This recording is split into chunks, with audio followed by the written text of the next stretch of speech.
اور آپ پلیز. بسم اللہ الرحمن الرحیم. ایک چیز کی جب بار بار وضاحت دی جائے، ایک چیز کو جو بار بار ڈیفینڈ کرنے کی کوشش کی جائے تو اس بارے میں شک پیدا ہو جاتا ہے. جس چیز کی بار بار وضاحت آ رہی ہے، جس کو بار بار ڈیفینڈ کرنے کی کوشش ہو رہی ہے، وہ عمل ہے جس کو ڈیفیکشن کہتے ہیں سر. اور وہ سر مجھے بہت دکھ ہے، آپ کسٹوڈین ہو، بڑے ہو ہمارے ہاؤس کے، ڈار صاحب کی بھی مجھے بہت رسپیکٹ ہے. مجھے یہ دکھ ہے کہ سر یہ آپ کے پارٹ پہ اس ڈیفیکشن کو سپورٹ کرنے کی کوشش ہو رہی ہے. اللہ کرے کہ یہ وقت آپ سب پہ آئے. اور یہ میں کہہ دوں کہ یہ وقت جو ہے یہ آپ سب پہ آئے گا.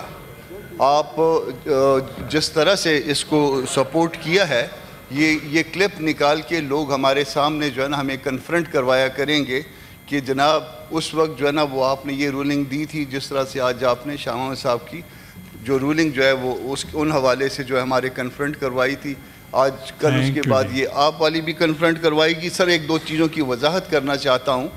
آج جو غلطیاں نکلیں اور غلطیوں کے بعد یہ دوبارہ واپس آیا، جس دن کمیٹی کال کی تھی، ابھی تک یہاں سے اجلاس ختم نہیں ہوا تھا، ہم نے اس کو ابھی تک جو ہے نا اس کے ورک بھی نہیں الٹے پلٹے کیے تھے، تو مین وائل کمیٹی شروع ہو گئی تھی. تو اس دن کہا گیا تھا کہ جی کمیٹی شروع ہو گئی ہے. جو ہم نے کہا کہ ہم نے پڑھا نہیں ہے، تو انہوں نے کہا ہم آپ کو پڑھ کے سنائیں گے. تو جو اس دن ہم کو پڑھ کے سنا رہے تھے، آج یہ ثابت ہو گیا کہ وہ اس دن بھی غلط تھے، اس کو غلط پڑھ رہے تھے، اور اس غلط پڑھنے کا نتیجہ یہ ہوا کہ اس کو دوبارہ ہاؤس میں لانا پڑا سر.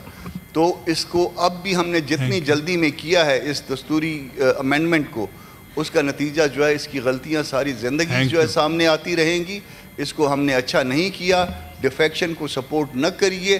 ڈیفیکشن کی مذمت کی جانی چاہیے تھی، کی جانی چاہیے ہے، اور کی جانی چاہیے آئندہ بھی. جب آپ اس کو سپورٹ کریں گے، کل یہ آپ کے سامنے آئے گا. یہ بات میں ریکارڈ پہ رکھنا چاہتا ہوں. ایک سیکنڈ.